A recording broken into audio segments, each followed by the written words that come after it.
Good evening. I'm News Center Maine's Don Carrigan, and we're here with a special edition of Political Brew to talk about what you've just heard from the Democratic candidates for governor.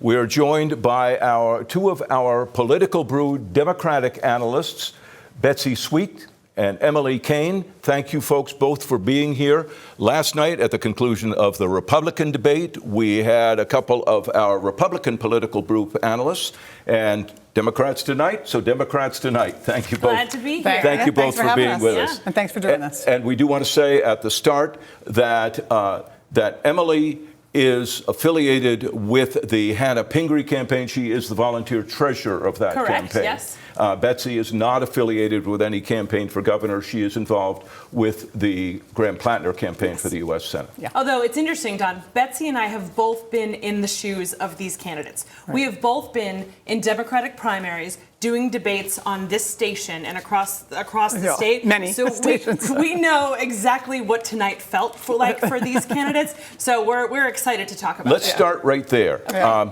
First of all, before we get to how it felt further, your overall impressions.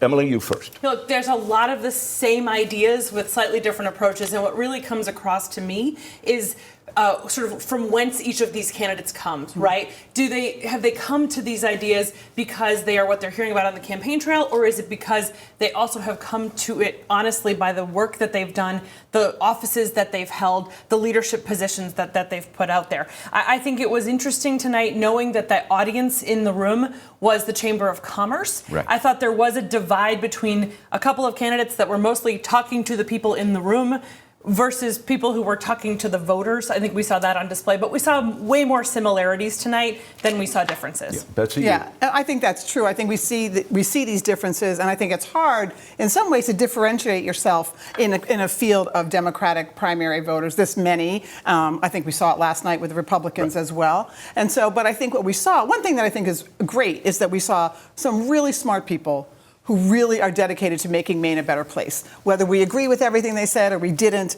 the fact that anyone at this point is willing to step up and run for office is, I think, something we should all be grateful for. And I think we have a really good group of people, interesting group of people. I do think we heard some differences tonight that separate them out a bit. But I think that, overall, and I would like to also say thank God for ranked choice voting. I'll let the voters decide if they want to agree with that. But my quick sense was that all of the candidates, as you said, pretty similar. If someone were not familiar with any of them, at least four of them, they might see as almost interchangeable.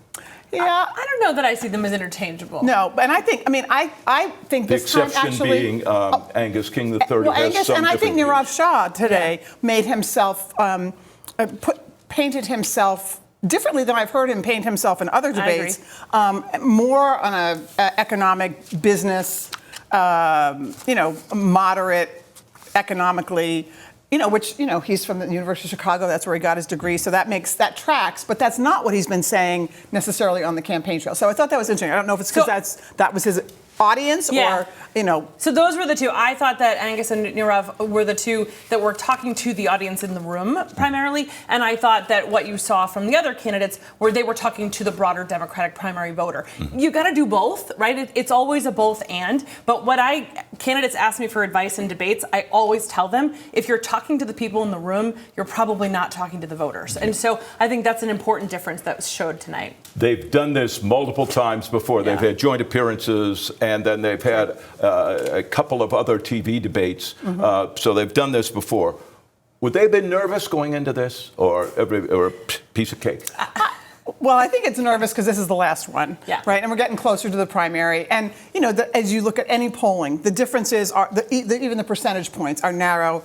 Depends what poll you read, who's at top, And I thought one thing that was very clear, speaking of ranked choice voting, which I thought was smart on their part, was you saw them nod to the candidate that they wanted to get their number 2 votes, right? So if I wanted Angus King's number 2 votes, if I thought he was going to drop out first, I'd say, oh, and I think Angus, or I think Shanna, or I think Troy, and I think we saw some of that. And, that's just smart politics. But I think we did see some of that. A little less in the debate, but certainly up until now and in their advertisements and all this, all of the candidates except Angus III have been making a point of running against Donald Trump. Well, I thought it was interesting, though, because Angus Cain III was actually one of the first candidates to name check Donald Trump tonight, and he did it passively. It was sort of, because of the challenges of the Trump administration. Right. But I agree with you, and I think at this point in the campaign, they could all give each other stump speeches, right? And so they're all looking to try to bring something different. But the question in that is,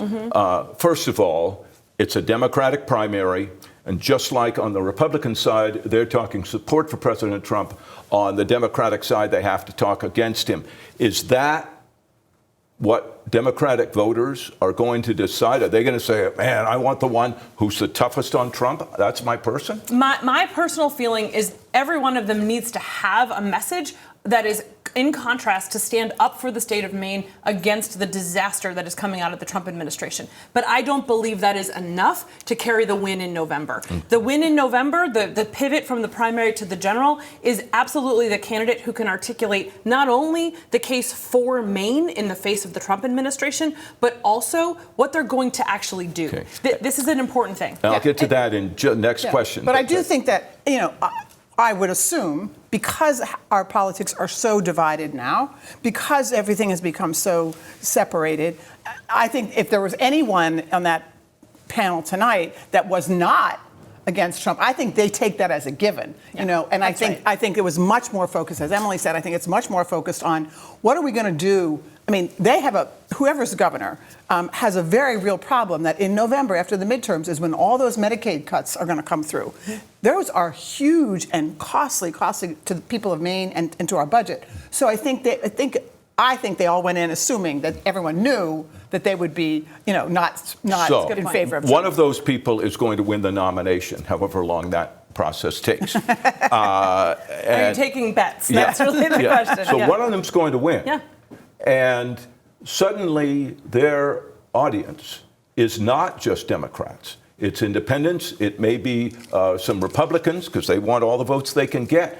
And how much is this going to hurt them? Is it going to hurt them to be so staunchly anti-Trump that there's going to be people who say, well, that's not what I want from a governor? Well, look, if the prices keep going up and Trump continues on the trajectory that he's in, it's going to help them a lot. Because there are Republicans now who are saying, staunch Republicans, MAGA Republicans, who are saying, what the heck is happening?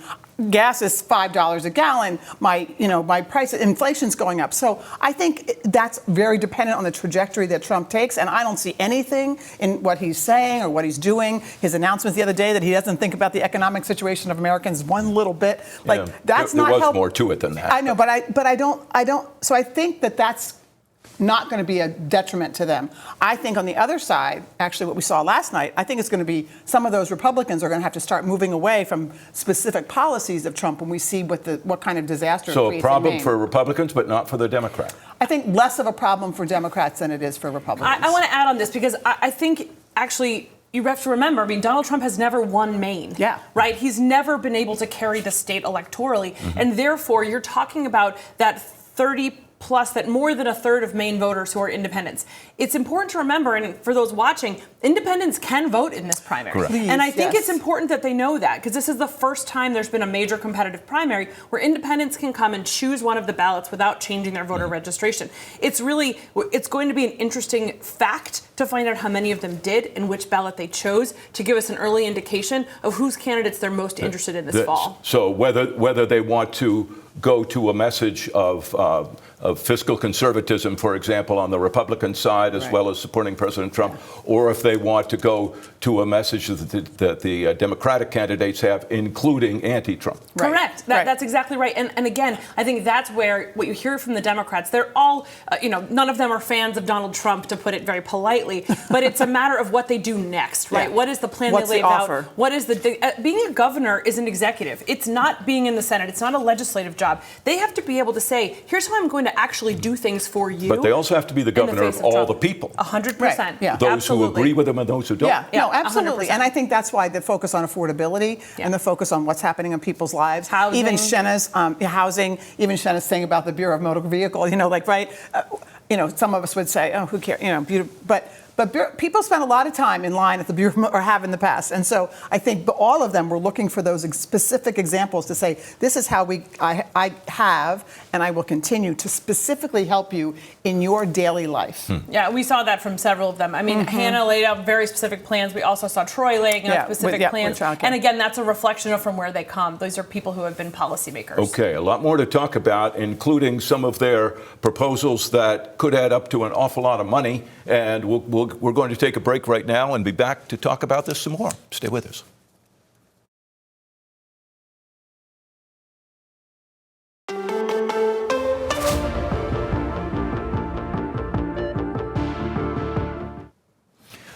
Welcome back to Political Brew, this special edition of Political Brew. I'm News Center Maine's Don Carrigan. We're talking about the almost just completed Democratic gubernatorial debate here with our regular Political Brew Democratic analysts, Betsy Sweet and Emily Cain.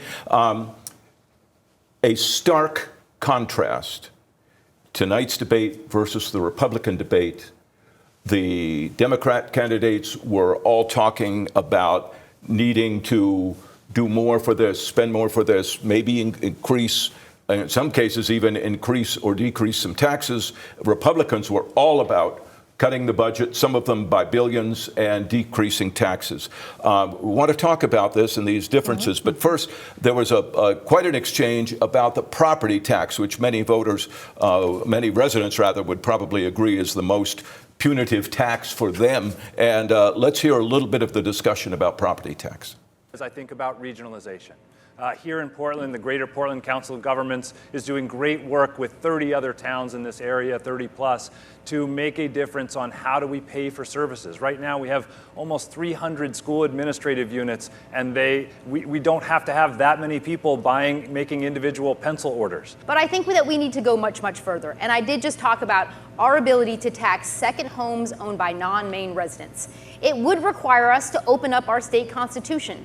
I have publicly called for increasing the homestead tax exemption, at least doubling it, but I think we can even pencil out a scenario in which quadrupling it to $100,000 still works. That shifts more of the burden onto even Mainers who have second homes, so we have to make sure we get that math exactly right. It's time to stop tinkering around the edges. That's why I'm calling for this moratorium on increases in residential property taxes and a blue ribbon commission to study funding for schools, for our counties, for our cities and towns. Like that. I do think that we need to target what revenue we can put into property tax relief and give a direct check back to homeowners, because that way they'll actually receive the money. They'll be able to help pay down their property tax bill. And that I think is actually going to help people with property taxes. People talk about when they make laws or change laws, the devil's in the details. Heard a lot of devil in that, I think. Yeah. Well, I think Troy was the most specific about what needs to happen. Right. And even a number of people supporting proposals for taxing second homes at a higher rate, which I believe would require a constitutional amendment. Yeah. So, as with a lot of election promises, may or may not be able to come true. Talk about the stark difference between their position on this and overall spending and the Republicans. I think before we even get into that debate, first of all, we keep talking about spending. Like I'm going out and buying some bonbons. The Democrats are talking about investments that actually show that they pay off in the long run. If we have childcare, it pays off for our employers. If we have educated kids, if we have really smart kids, it pays off in the long run. And so, unfortunately, we're in 2- and 4-year cycles in the election. Martin Luther King used to have 10-day government. So let's talk about that. The second thing is we keep saying we don't have any money. I've been working in the state as an advocate for 44 years. I have never heard one budget ever in my entire time where they said, oh yeah, we got money, let's figure out how to do it. Mm-hmm. The reality is... Right after COVID, we had money. Yeah, but no one talks about it that way. No. And so the issue is we do have money. What we have seen is the transfer of wealth in Maine and in this country, from the lower and middle classes to the upper class. We still have $480 million in this budget that are the LePage tax breaks that went to the top 10% in the state. Those still exist. I was surprised no one talked about that. Those also went to the lowest income where they don't pay. Right. Right. Well, but that's been the case. And so then I just think that, and when I started, there were 13 billionaires in this country. Now there are 930. Mm-hmm. So I know that that's big picture. But so there's more money in circulation. The question is, where are we going to get it from? And all of them not all of them, most of them were saying, let's get it from the people who have the most ability to pay, wealthy people with second homes. Which the legislature just took a move and the governor to start taxing those with higher incomes more. I just want to put that in context. So it's not like we want to go spend your money and you want to go, And then the other thing I would say, and I'll just shut up. I'm dying to get in on this one. I'll shut up. Too bad you don't feel passionate. But the other thing is that the idea that if we do tax cuts for the wealthy, that it's going to trickle down into our economy was an idea Ronald Reagan had that never worked. It didn't work. And so, to keep saying it's going to work is just not true. You always will get arguments on that, though, that people say it stimulates the economy. Yeah, but it didn't. Mm-hmm. So I want to jump in from a different perspective, Yes. right? I was the person who had to balance the budget as appropriations chair in the largest structural gap, the largest shortfall we had in state history when Hannah Pingree was the speaker.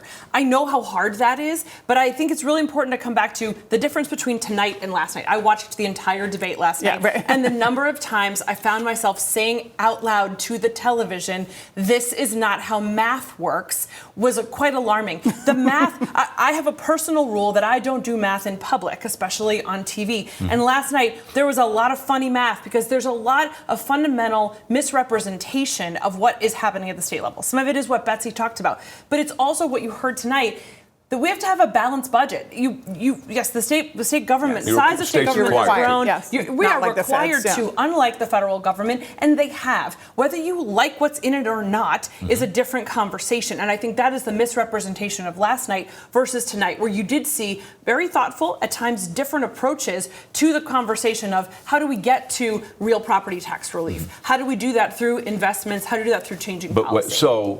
But when we get to the general election campaign, which will happen after on the 10th of June. 4 weeks from now, we're going to be in it soon. Why, just like we were talking about the question of whether being anti-Trump will cause an issue for a candidate in the general election, if it could, this stark difference, I'll use that term again, from Republicans to Democrats on spending and taxes. Yeah, but that's going to be like a defining issue, isn't it? And it's going to be really hard because not one of those Democrats is suggesting a tax increase on anybody for anything except the very wealthy.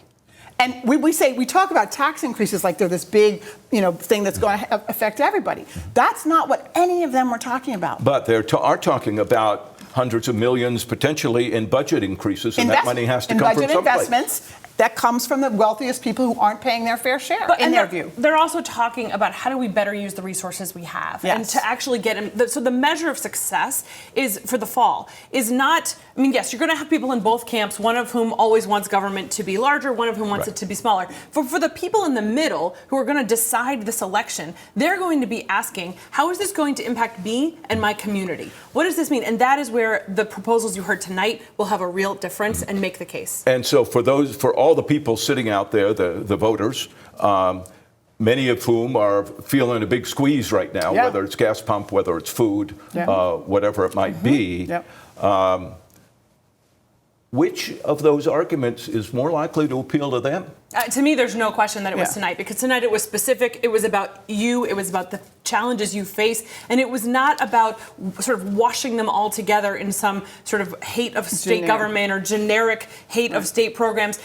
Tonight was about specifics, maybe too specific in some cases. People hopefully didn't get bored watching tonight's debate at times. It was lost in the weeds. It was policy heavy, and I'm happy about that because I think people are going to be asking specific questions. How's this going to make my life better this fall? Okay, more to go. We've got another break, and we'll be right back.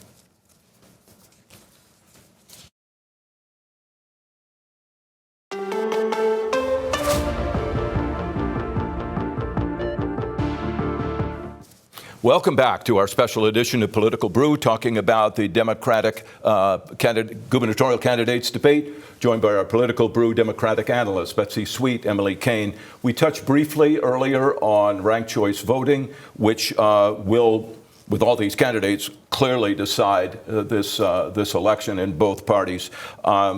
Does that, Emily, actually, Betsy, I'll start with you. Do you think that favors one over another? I think that what it does is it gives us the best chance for the candidates who are most alike for one of them to be the victor, right? So back in the presidential race, right? So if there had been ranked choice voting, the votes of Bernie Sanders and Elizabeth Warren in that Democratic field, who were most alike in that field, together were more than anybody else. And so I think that's what we're going to see. So if we've got several candidates who are more progressive than the others in this primary, it helps them? I think that one of them is more likely to succeed than someone who's an outlier. Okay. I will say, I'll differ from that a little bit. I don't think voters choose like that. I think there'll be a lot of people who only go and vote for one person because they don't know enough or they don't feel strongly enough. But I feel like I don't think voters necessarily clump.